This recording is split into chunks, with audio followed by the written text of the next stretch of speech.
So I would like to introduce Dimple Poojary, who is going to be talking about automated documentation maintenance workflow process for Agile teams. And this is the gap we've had so far. We've talked a lot about writing documentation. We've talked a lot about different ways of contributing it. What we haven't actually talked about is one of the most important parts, which is making sure that the documentation doesn't age out. How can you do it? How can you make sure it gets done reliably rather than just being a one-off effort? And so Dimple's going to give us some ideas. Thank you so much. Thank you. Thank you, AB. Questions in Slido. Hi, good morning, everyone. So I'm talking about this topic, automating documentation maintenance workflow process for Agile teams. I agree, it sounds a little bit chaotic, but I promise it's not going to be as complicated as it sounds. So let's look at how to implement a documentation process, automate it using a workflow, and then ensure that you instill a sense of dedicated ownership for your team members so that it gets done in every sprint.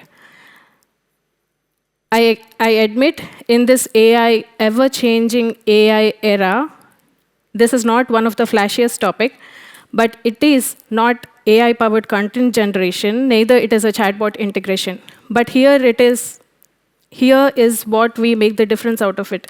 We are going to create a documentation that stays good and the documentation teams can trust upon, and those documentation that lies ignored and goes stale during a period of time. We have all been there. A feature is deployed, documentation is perfect, publishing done, and celebration done, and we mark the story as done. But what next? Is it an end to it? We are slowly letting our docs rot and turn them into liability. We do have a phase in DDLC, but I'm not sure how many of us follow it. This phase comes right after you publish your docs, and it is called maintenance. But what do we do after publishing the docs? There is a gap always.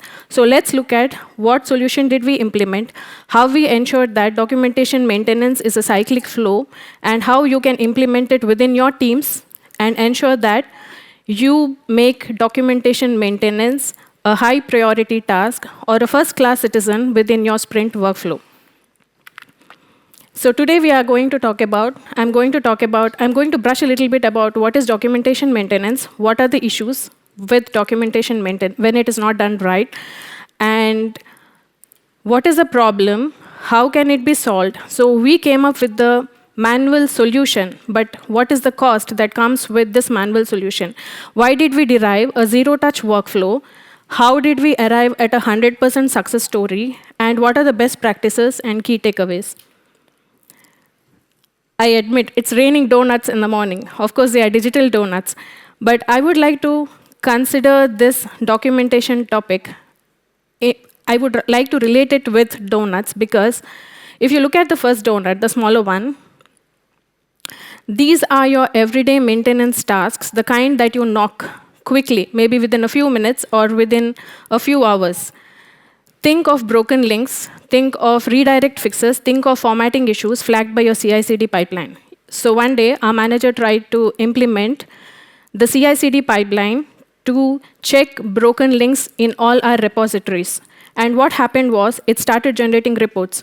It started generating reports with issues indicating that there are broken links in all our repositories. But how do you fix it? Whom are you going to approach?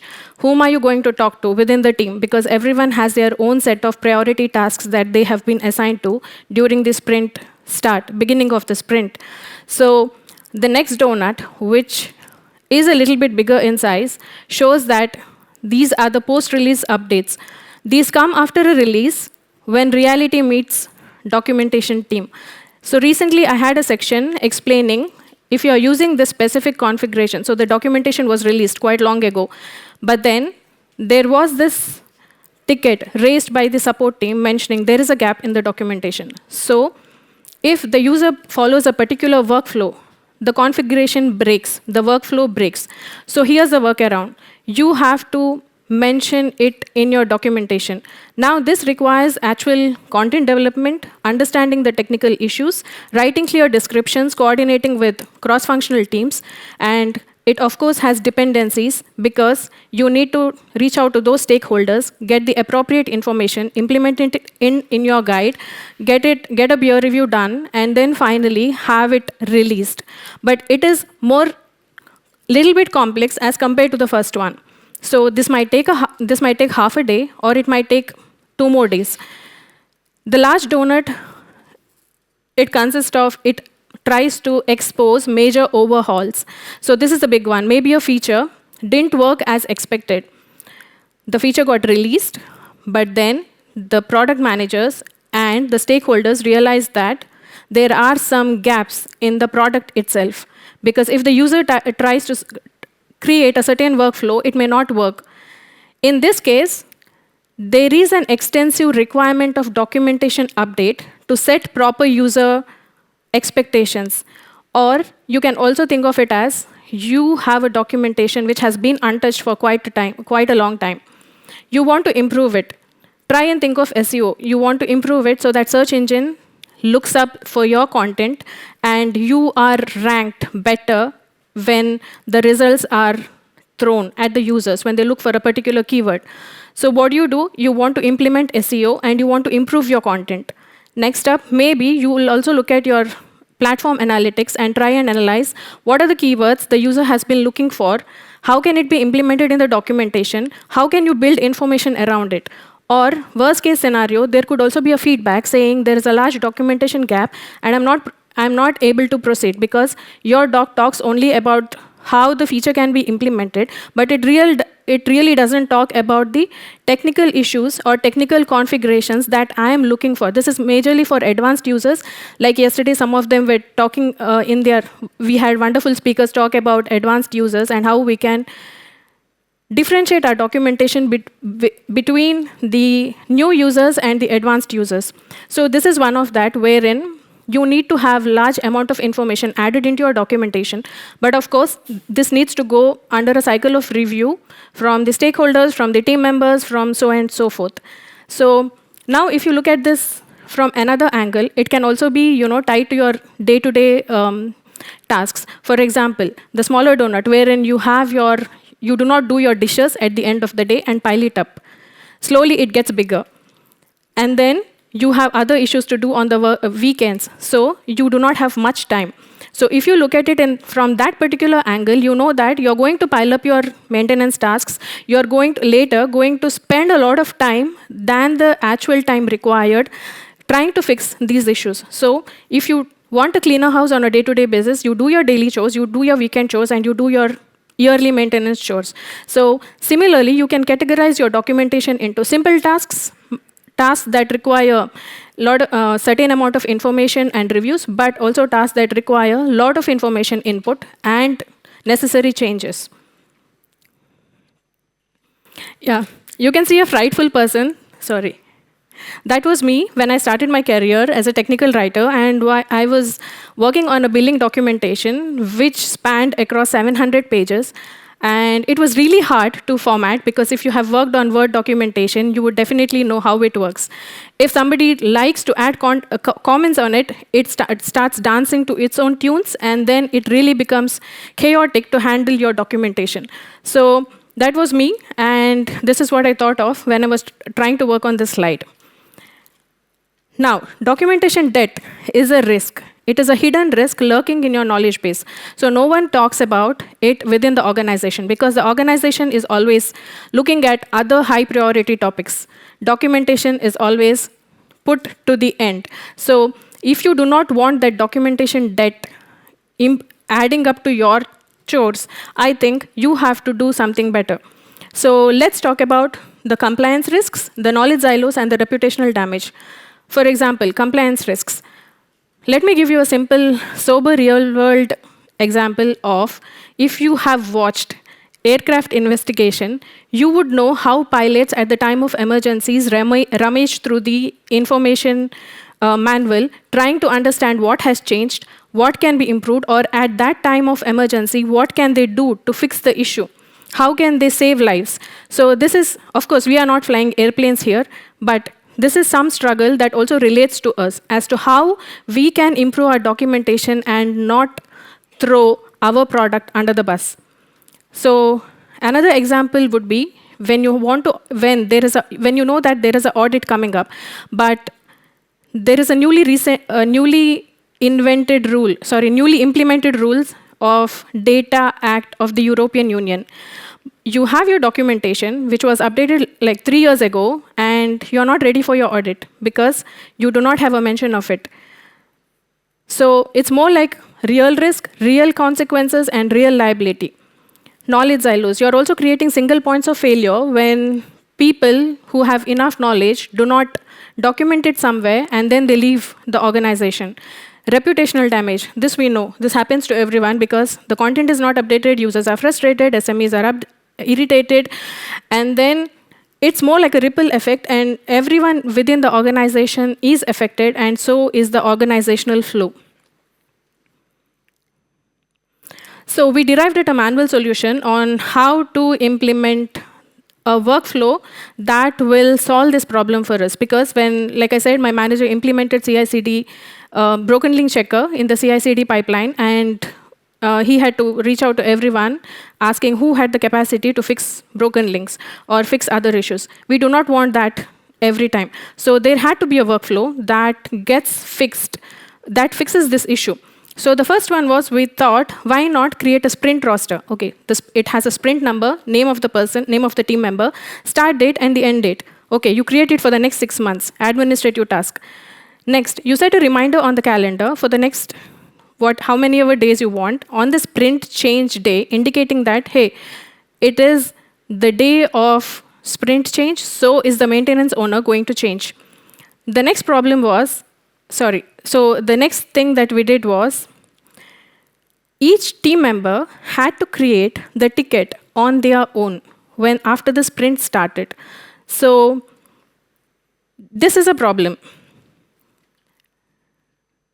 This is the problem we wanted to address because documentation maintenance fell through cracks. Sometimes, if you do not remember to create a ticket, what happens is that it gets pushed. So does your documentation maintenance gets pushed, and it gets piled up somewhere. This was a major concern we had. Manual ticket creation also was eating not much of the time, but 5 to 10 minutes if you had to copy-paste from the previous ticket into the next ticket.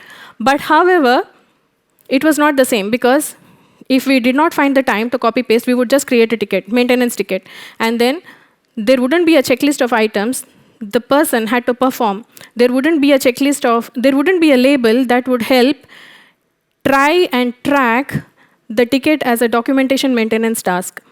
That is what it talks about, inconsistent documentation maintenance ticket formats across the team without labels, missing labels, and poor visibility of pending tasks because the ticket was not created at all, so the sprint board doesn't reflect the documentation maintenance ticket. So these are the problems that we had, and we had to address them. So we had to come up with a zero-touch workflow. Zero-touch workflow as in, you create it once and it runs for itself. So you do not have to worry about creating a ticket, sending an email reminder, because this is what also we did. We wanted to send reminders, we wanted to have rosters, we wanted to have the team do it on their own. But when it did not happen, this was the only solution, a zero-touch workflow that creates a ticket for us. It sends an email, and then it adds the ticket into the sprint board.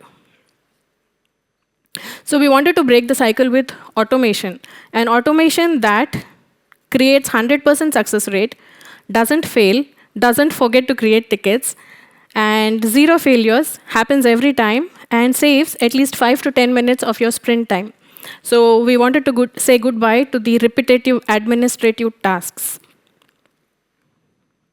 So we came up with a 4-step automation blueprint. Let me walk you through our 4-step process now. So we wanted to identify what are our documentation priorities, maintenance priorities, because we did not want to consider everything as maintenance. Like I mentioned in one of the donut slides, we have different kinds of maintenance tasks. So we wanted to divide or pick up those high priority tasks that we would address as part of the maintenance. Before we wanted to automate, we wanted to know what are we automating and why are we automating. So we sat down as a team. I have my beautiful colleague Sadhna Suresh here. We had back-to-back conversations, back-to-back discussions, back-to-back brainstorming to understand what should be put under the hood of documentation maintenance. So what maintenance tasks we wanted to do every sprint on a day-to-day basis. For example, your CI/CD is creating a list of broken links. Now that is a high priority. You cannot keep it for a later date because on a day-to-day basis, it keeps generating a list of broken links, and then you cannot go into your repository checking for that particular broken link checker report which indicated like a few days ago that there were broken links. So what should be in our checklist? What is that we want to achieve?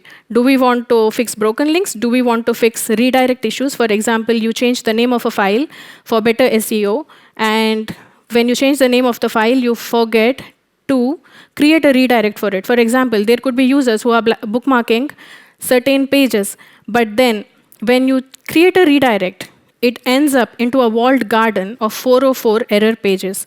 So you do not really want that for a user. So what do? You want to create redirects. You want to verify if your release notes, if you have moved your release notes. For example, we have the release notes for this particular month, and the previous months goes into another folder. So when you move those, have you created a redirect? If you have added something new into your RSS feed, is it also, if you have added new release notes, is it also reflecting in your RSS feed? So these are the things that we wanted to consider, and we are improving it every time, every time we find something new that needs to go as part of maintenance. For example, recently we have also been discussing if we want to delete, purge those info boxes or hint boxes or message boxes that has information which is already reaching its sunset date. For example, a promotion wherein you're talking about a documentation, a product promotion which is ending on a certain date. So if it is ending on a certain date, your info box also should be purged. So how are you doing it? Do you want to take it as part of a maintenance? And what label to add? Because if you want to generate a report after 6 months, say, to see the number of documentation issues you have fixed, to see the number of, to derive a data, then I think adding label is really important. This might seem very obvious, but it's not critical. However, the process is not critical, but the implementation is really critical because you do not want to end up in a loop of documentation maintenance. Build the automation rule. When the sprint starts, trigger an event that creates an automation email that notifies the team. Create a ticket saying this is the ticket that can be used for automation, and add it to the sprint board because we do not want to do it manually. Next, monitor initial sprints. When you introduce this automation, try and see how it works. Does it trigger an email? Does it create a ticket? Does it have the list of items that you have already decided should be in the ticket?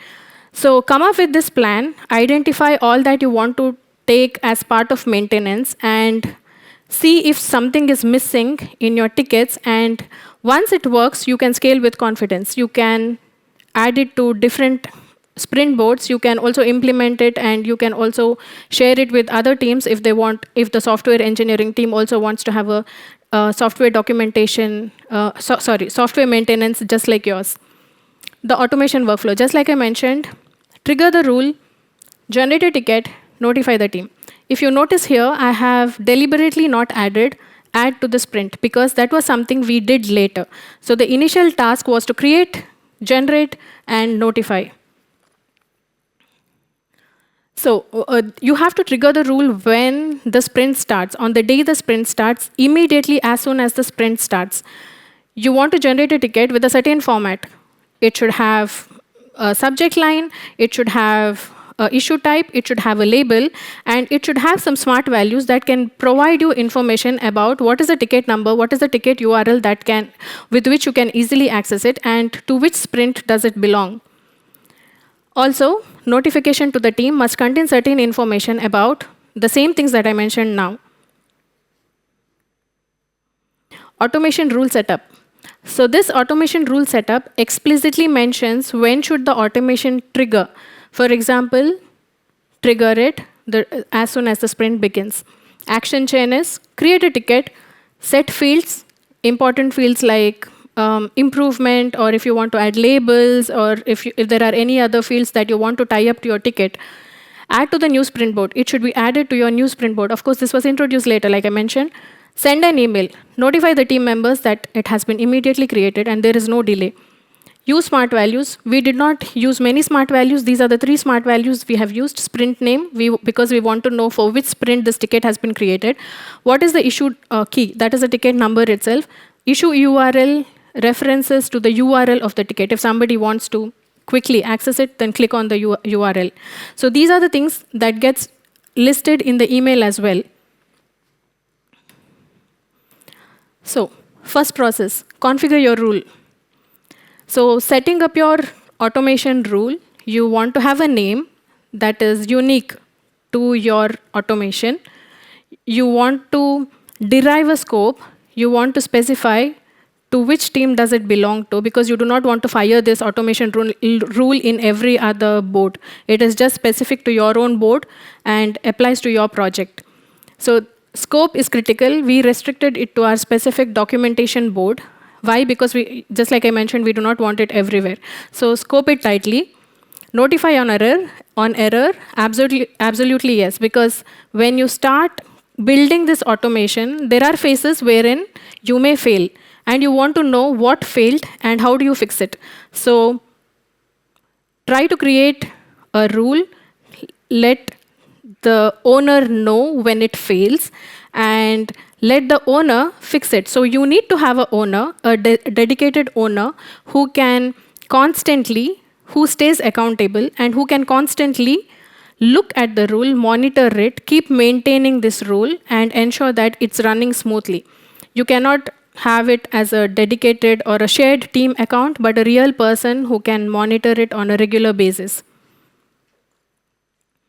The board gets, which board gets the honors? Of course, it is a documentation board, because that is where we want to start we want to trigger the rule so that it begins on our board, it stays there, and then it ends there. So at the beginning of the sprint, it is in the to-do list. As soon as someone picks up, it goes into the in-progress column, and once it is done, it moves into the done column. So we configured the trigger to fire when a sprint begins. So you have to choose the name of your sprint. Of course, we used Jira automation platform, but you can also use any automation platform that works well for you. So design your ticket. Okay, this is the first thing. What do you want in your ticket? How should it look like? Do you want to beautify it with smart values? Do you want to add more information into it as a checklist, as per probably who wants to review it? And for example, you have a checklist of items, and whenever the documentation maintenance owner picks up the ticket, they know instantly what are the tasks they have to be looking for. What are the tasks that have to be performed on a day-to-day basis? So the title is Biweekly Maintenance Tasks with the sprint name, because the sprint name gets displayed in the ticket automatically. Sprint number. For example, I can show it in the next slide. Issue type, we use improvement because it is predefined, and improvement is also maintenance. But whatever fits your taxonomy, you could select that as well.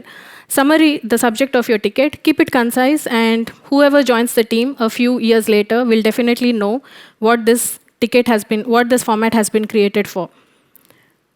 Description, predefined template with checklist items. Now this is the gold, because we have a list of items that we want to perform on a day-to-day basis, because when the sprint starts and the documentation maintenance owner takes up the ticket, the first thing they do on a regular basis is check all our repositories, see if there are broken links reported by the broken link checker.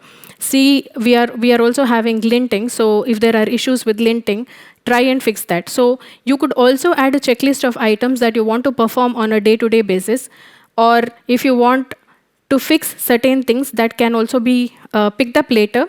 Then you can also add it as a maintenance ticket for now, but picked up later whenever you find the time.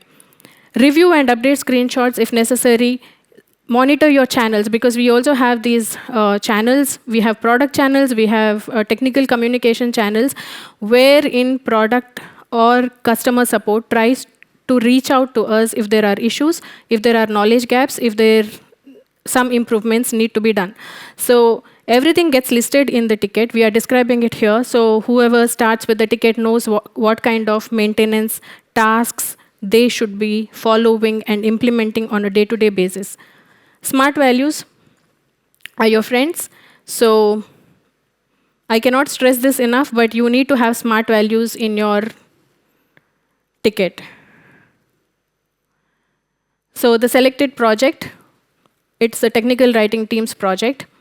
Assigned issue type is improvement, because like I said, it is what it is.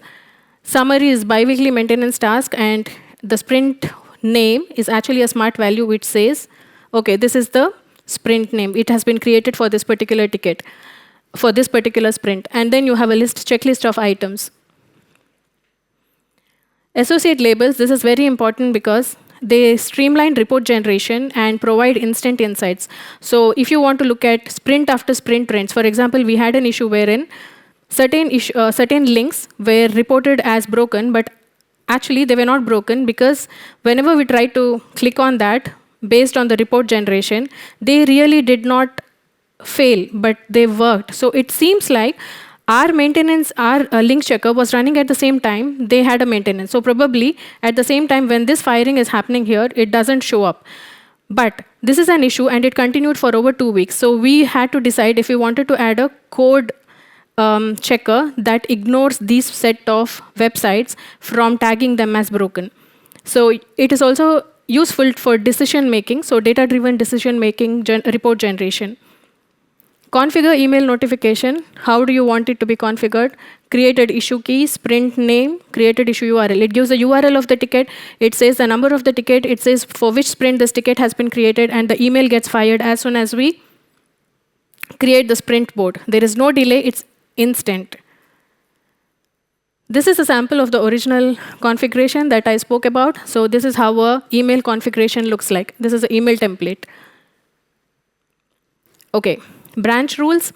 Now, if you want to add it to your current branch or the newly created, if you want to add it to the newly created board, this is what you have to do. Select your fields. Here it is a sprint ID. Assign it to your board. So the ticket gets added into your newly created board. For long, this was not a process. This was not a part of the process. This was added later, like I mentioned, because we thought the newly created tickets had enough freedom. They were swimming in the backlog pool, and somehow we wanted to get them into the sprint board as soon as the sprint started. So the 100% success story. What perfect execution looks like. Imagine on a Tuesday morning, we start a sprint at 10. Immediately at 10:02, sprint is officially created on the sprint board. We have the ticket added into the sprint board. Ticket is already created. Ticket also has a label, and email is generated. So whoever starts the sprint, or every team member knows that the ticket has been created, we have received the email, so it's going good. The track record, of course, we have run it for more than 20 sprints, and it is 100% successful, because there was never a time someone had to pitch in and fix something. It was automated, it did its responsibilities really well, and we did not have to configure anything or change anything later. But of course, we try to improvise it every time when we want to do so. So it also gives us 0 manual interventions and perfect track record.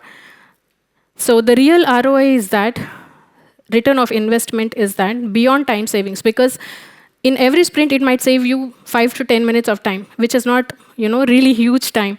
But if you look at it on a yearly basis, like 5 to 10 minutes of your time into 26 sprints, then probably you will save 4 to 5 hours. But this is not the real investment. Real investment that I'm talking about, it is something beyond that, beyond the time savings.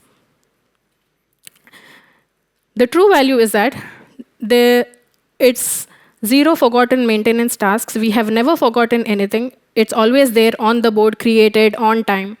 Consistent and standardized maintenance tickets across all sprints. So we do not have to worry about inconsistency in the format of the tickets or the ticket labels or the documentation labels not being assigned.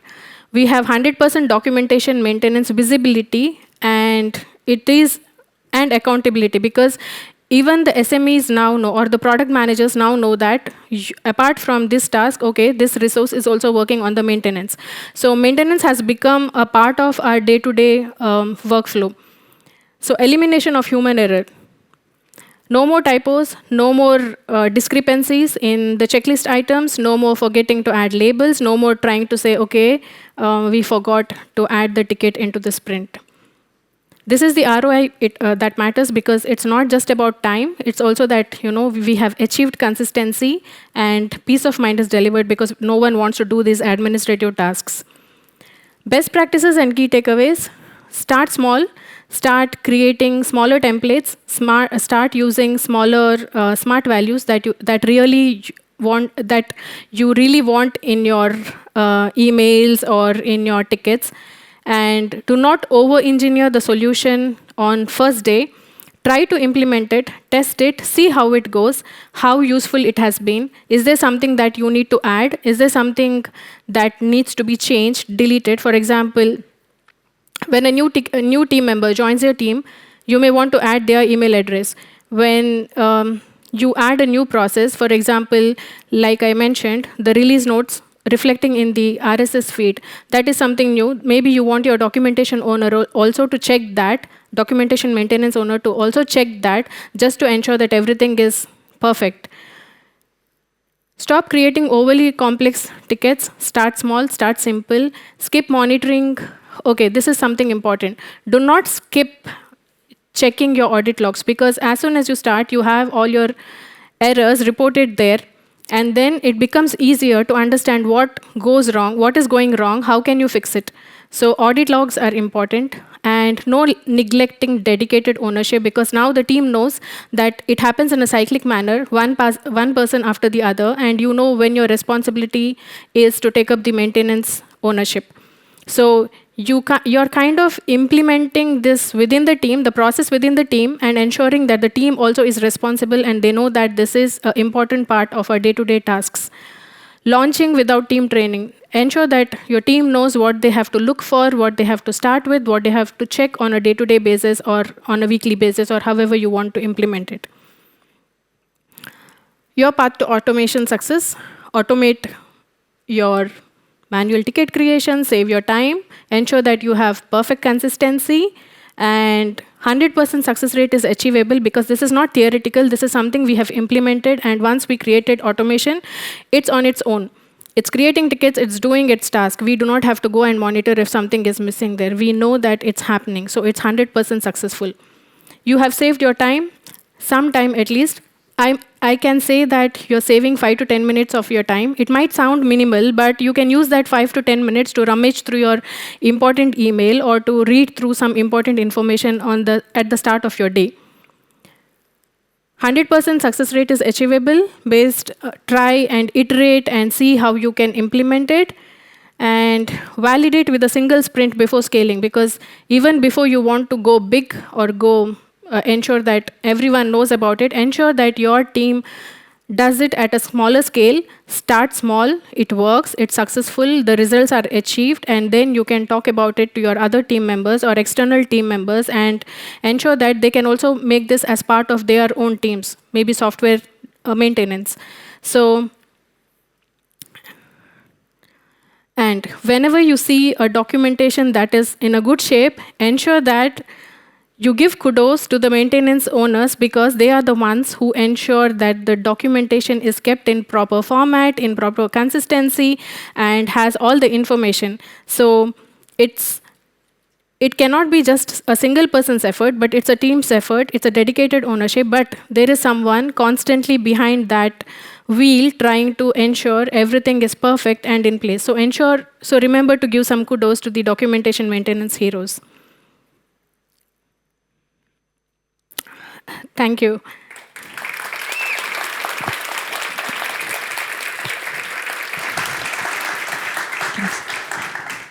Thanks very much, Dimple. That was really, really good. That's a process, and looking at process in that much detail is really, really helpful.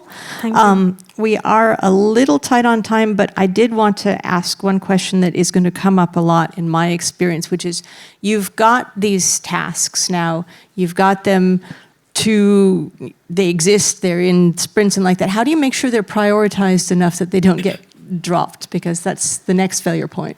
Yeah, so the first thing that we do on a day-to-day basis is like how I mentioned, we check for our broken links, we check for so many other things that has been implemented in the CI/CD pipeline and generates a report. So that is a high priority task. Now, if there is a mention of some knowledge gap in one of the channels or in the product channels wherein they discuss, okay, it would have been nice if there was a mention of this because a customer tried and tested this and the workflow didn't work. So at that point in time, you have to consider, of course, the user has tried. You're trying to test what the user has tried, and you want to ensure that the user has the right information there.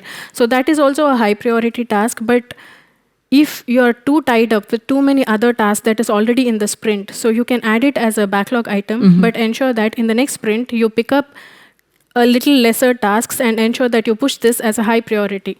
Right, okay, so you've got ways to make sure that as your sprints run, you're keeping those ones. Yeah. Good, that's excellent. That's because sometimes you get this great process and then nobody picks up the tickets. So I'm glad that you've got that working as well. Yeah. Thank you so much. It was a really great talk, and I'm sure that the slides will also be useful for people. So thank you. Thank you. Thank you, everyone.